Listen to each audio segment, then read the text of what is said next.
Hey guys, back again. It's been nearly a week now since probably I've done my last video, but some of the stuff's turned up in the mail to rebuild this car, so I'll just run through it with you now, what's turned up. We're still waiting on some stuff, but we can move ahead with what we've got. So we've got the piston rings here, so we've got the oil rings. This is the second ring and the top ring, or the first ring. So we'll be putting them on the pistons, which are just in here at the moment. Now, we did find some problems after the last video when we were going through this. So I thought we would check the fuel pump to see if it was working, and it wasn't. I hardwired it and we still couldn't hear it, so we decided to pull it out of it. Biggest problem with these Lancers is if you need to get the pump out of them, you've got to drop the fuel tank. You cannot access them from underneath the rear seat. They require for the whole tank to be dropped out from underneath to get to the fuel pump. So this is the fuel pump bracket that was in it. The old boys cleaned it up a bit. It was not good. Where did that pump go? Oh, here it is. So this is the pump that come out of it. So you can imagine what that bracket there looked like. So I have seen this before in a few other cars, and I have found that receipts in cars for people that have been running ethanol style fuels, is in E10's one of them. People will see that E10's pretty cheap type of fuel, and then they run the car on it. And I'm pretty sure this is what E10 does to steel. So obviously the outside of this pump's metal, and it is just rusty as. So that thing was all rusty as well. The tank that was in this one, completely stuffed. It was no good at all. It was just full of rust in the bottom of it. I wasn't even going to attempt to try and clean it out. You just can't do it. The tank's actually outside. It's in the scrap bin. But the tank that come out of the black one was fine. Now, the tank that come out of that, I ended up, because we put a boat fuel tank in it, but the tank that come out of it, I actually beat the top of it to get the cage to go in, and I dented the top of the tank and then drilled 2 holes through it. Now we had to weld up the tank, so that's over here. Hopefully there's enough light. So, no, don't turn that one on, turn the big one on. So you can see the tank here. I honestly didn't think that when we were putting the cage in the black one that the tank would have shaped the bottom of the floor really well. And you can see where I was beating inside the floor, and I was beating the tank, and it actually dented the tank. That wasn't the problem. The problem was when I put the 2 bolts through for the rear bar that goes to the main hoop. You can see here and here that I actually, when I drilled through into the tank, and that was when I realised it smelt a bit fuely, and that I'd actually drilled through the tank. So this tank's actually been out of the car for quite a long time, and it hasn't had any of these, so the breather, the fuel pump, or the sender in it. It was just all open, so it was ventilating. It did not smell like fuel. And so I welded a bolt. So I cut off a bolt on each side, threaded it in, got it flush, then welded it. As I said before, do not do this with a tank that has had fuel in it and smells fuely. You will blow yourself up. Please do not weld a fuel tank. That is highly not recommended.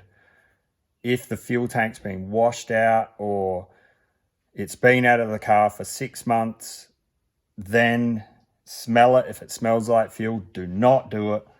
If it doesn't, it should be fine, but don't do as I do. So it's not recommended.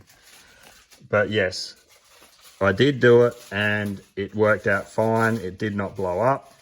So as I said, this tank has been out of that car for probably 6 months and it has been open. So it did not smell like fuel.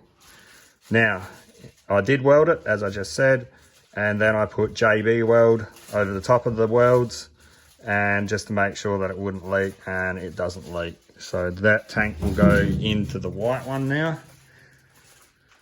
So we'll be fitting these piston rings up and then dropping them back into the car. We did get the cylinders honed, so you've probably seen that in the last one. It's covered up at the moment. I went and got plugs, spark plugs, an oil filter and some oil. We're not going to run this car in, we're just going to full send, so we're not really worried about it. It'll be fine. So like, we're not doing the bearings in the bottom end, they look fine as well. And yeah, so we'll start assembling these piston rings onto the pistons, and then we'll get them installed into the block. Okay, just cleaning out the ring, where the rings sit in the pistons. You can see all that black carbon. So all of that needs to come out. They need to be relatively pretty clean. I've completely done this one, so you can see it's a lot cleaner than what this one is. So what you can use is, this here is part of the old ring. So you can see I'll just get it to focus, so you can see the square edge of that. And all you do is, if I can get it to focus, is you just get it in there like that. And you can scratch out the black carbon deposits just like that and get it all nice and clean in there. And then obviously just give them a rinse with some petrol or something like that, or spray some degreaser on them, get them to come up a bit cleaner. And then you're basically ready to insert the piston rings on it. So it doesn't take much to scratch it off, just make sure you use the square side of the old ring. And yeah, you can just lightly just rub it off. It comes off relatively pretty easy. So you got to do all of them. So the top one, second one, and then the oil rings. So yeah, we'll get them all done. We'll get the rings on, then I'll show you that.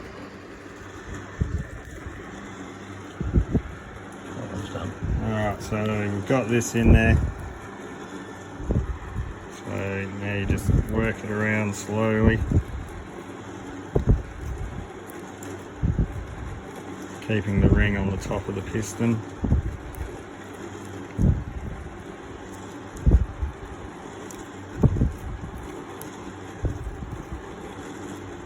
Pushing it in.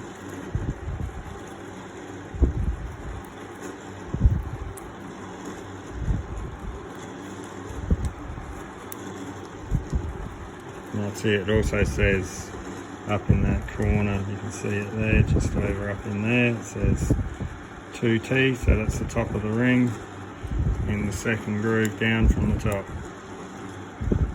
just like that. So we'll put the top ring on them, each of them ones there, so they'll just go on the top one above these, and we'll do that, and then we'll set where we want all the rings to sit in the piston, and then drop them in the bores. So we've got the piston rings all on here, so they're all set to where I need them, all the ring gaps, so they're all ready to go in. We're just getting the car jacked up, and we will get ready to put some lube down in these bores. So we'll get this off, just pull it back like that, because we'll stick it back over it in a minute. So that'll just sit there for now, like that. So yeah, we'll get some oil around these pistons and put it in the spring piston ring compressor here.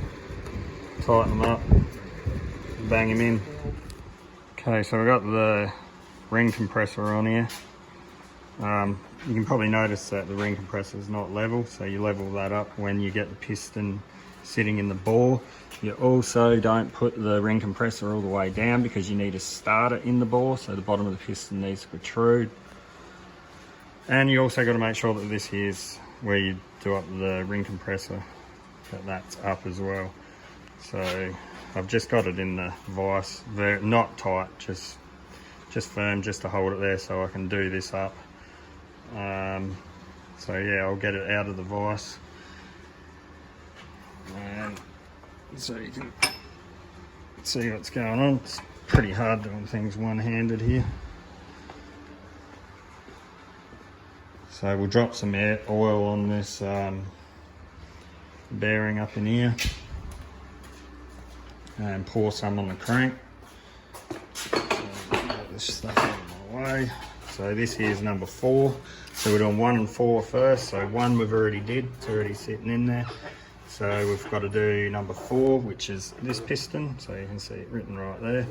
So what I'm going to do is, if you're ever a YouTuber, you need 3 hands to do things. So you'll have to just wait and see. I'll get it sitting in there in a second. Right, so we got number 4 sitting in here. So you can see the arrow on the piston, it's pointing towards number 1, or the front of the engine. So we need to get the ring compressor level on the top to the bore before you can put the piston down in there. So the old boy's just gonna get him all leveled up now.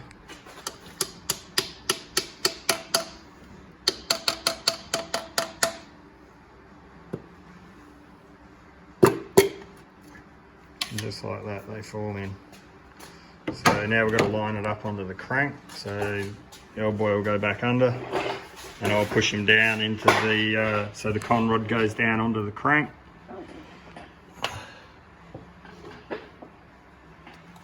And we've actually lubed up the bores before they go in with oil as well. I've just got oil sitting here in a cap, and I've just poured it over the crank bearings where the crank will run on the rod. So ready. Hang on. Go. Keep going. That's it. Alright, so all the pistons are in. As you can see, all the arrows are all forwards. So we've got to find out what the specs are on the rod bolts. So they're connecting rods to the crank. So we'll find out what they are and get the tension wrench onto it and do them up. And seal the sump, put the sump up on there. And I think that'll probably nearly be it for today until we get some more parts come in, which I don't think are going to be here for another couple more days. So at least the bottom ends all put back together. So I'll find out what that tension is on the rod bolts, and we'll get that done, and we'll show you that next. Okay, so we got the rod bolts done up, connecting rods. We found out that it's on the tension setting, it's 14 foot-pounds, and then 90 degrees after 14 foot-pounds, so quarter turn of the bolt is what we found. So we've just gone through them and done them and just double checked them. So that's all done. So now the sump will go up. So I just got to get some RTV, grey RTV, and just put it on the sump, and then put the sump up on here, do the sump up, and the bottom end is complete. Okay, so we've got some grey RTV up on here. And just put a nice raised lot of RTV like that, and we'll get him up on there, and hopefully it'll squish out. I might actually just put my finger around the other side of the bolts on here just to drag it around, and I'll show you when it's up on the car. Okay, sump's on,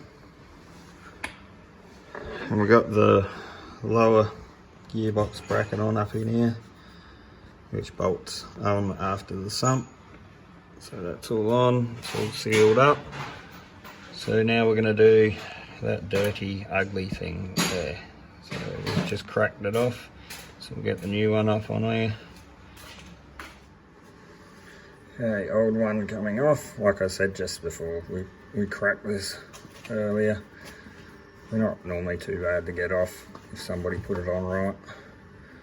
So we'll let that drain into there like that.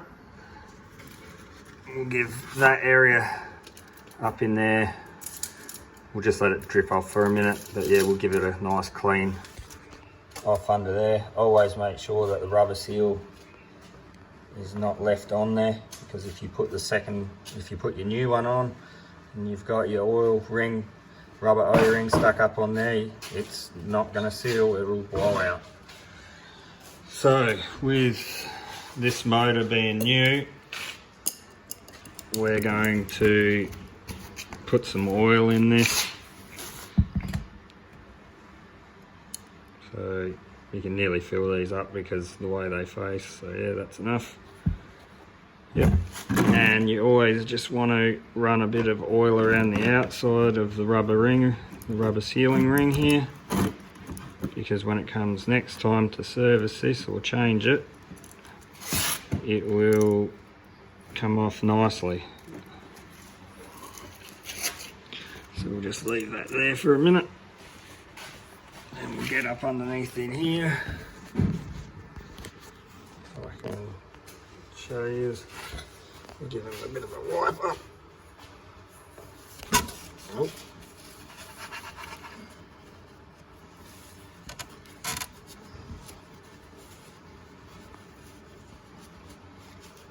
Like I said before, if you do YouTube, you need 3 hands to do things. It's pretty hard. So we'll just give it a nice clean up and get a fresh bit of rag. Then we'll wipe around there. And just make sure that it looks all good. Yep, that looks nice to me. And then we grab our new one.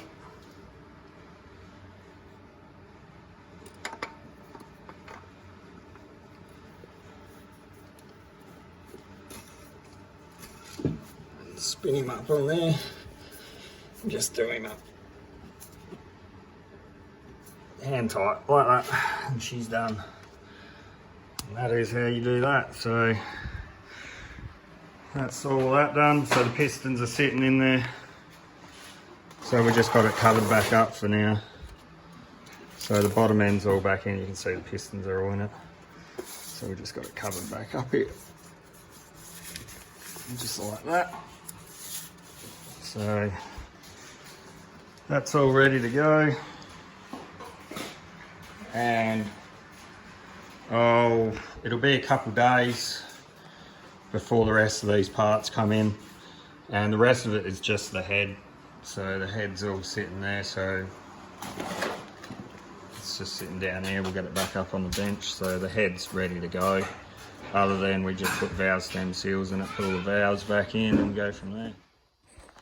So what I might actually do is I'll leave this as one video, and I'll put this one up now. So basically this will be just the bottom end video. So we'll do all the timing belt and all that, and head install on another video. So I'll put this one up, well, as soon as I can, up on YouTube so you guys can watch it. So like and subscribe, guys. Thanks for watching, and we'll see you in the next one.